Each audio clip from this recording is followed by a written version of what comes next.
There is increasingly a sense that what we're seeing in Britain is an official move towards deifying the military. Now there's a sort of celebration of militarism and the armed forces, and I think it was Iraq and Afghanistan that was used to turn it around. What we've seen in the last 5 to 10 years is the British military being pushed into the public eye on a regular basis. This is a really worrying trend.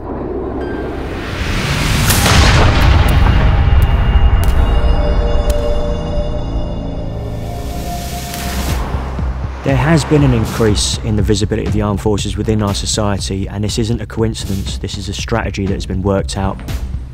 The government and the military need the public to support their wars, to support military spending, and also they need a small amount of people to actually be keen to join the military.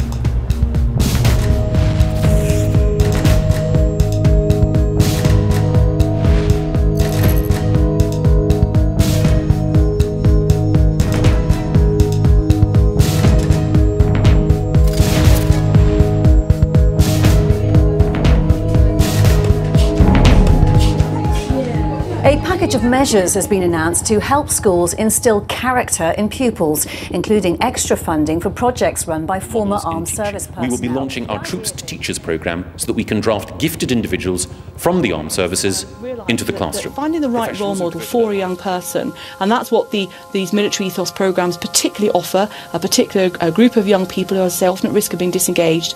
Or, of course, for some people, it might be that actually a career in the armed forces. The military would say, and maybe the government would say, that military ethos is about teamwork, discipline and duty.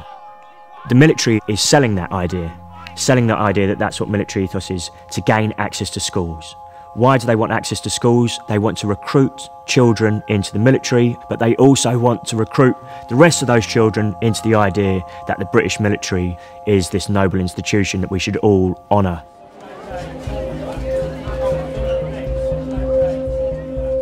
It's always been the case, actually, a lot of public schools had young armed forces groups. Well, now we're getting those kind of initiatives in mainstream state schools.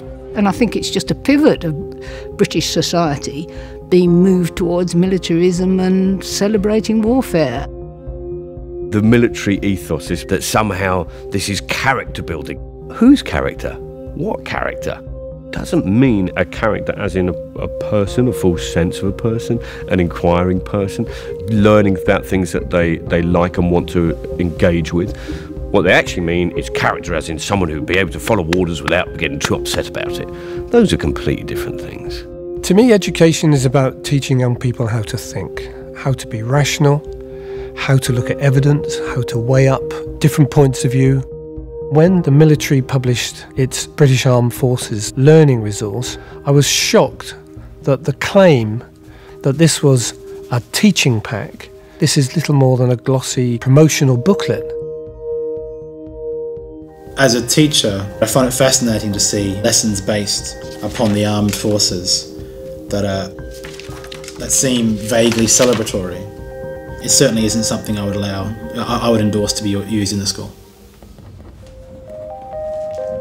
We are told that military ethos is about teamwork and discipline, but actually military ethos is about obeying orders without question, removing the barrier to kill, and creating a sense of loyalty to an institution, usually through the formation of a gang mentality. The risk of allowing a military ethos to infect our schools is that we'll have a generation of children growing up, becoming members of society who do not question authority and who do not question orders. An increased military involvement in education is really skewing the education system in one particular direction.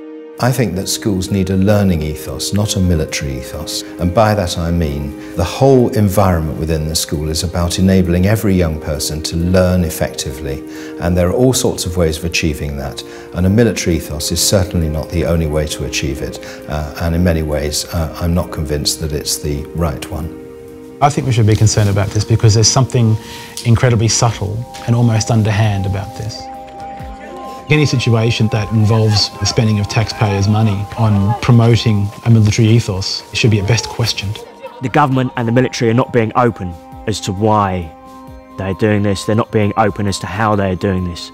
I think most people don't know, and I think a lot of people would be very angry if they did know. They don't want anyone to be criticising British soldiers as such, but they don't want the glorification of war and militarisation, and that's what's going on quietly, and people need to know.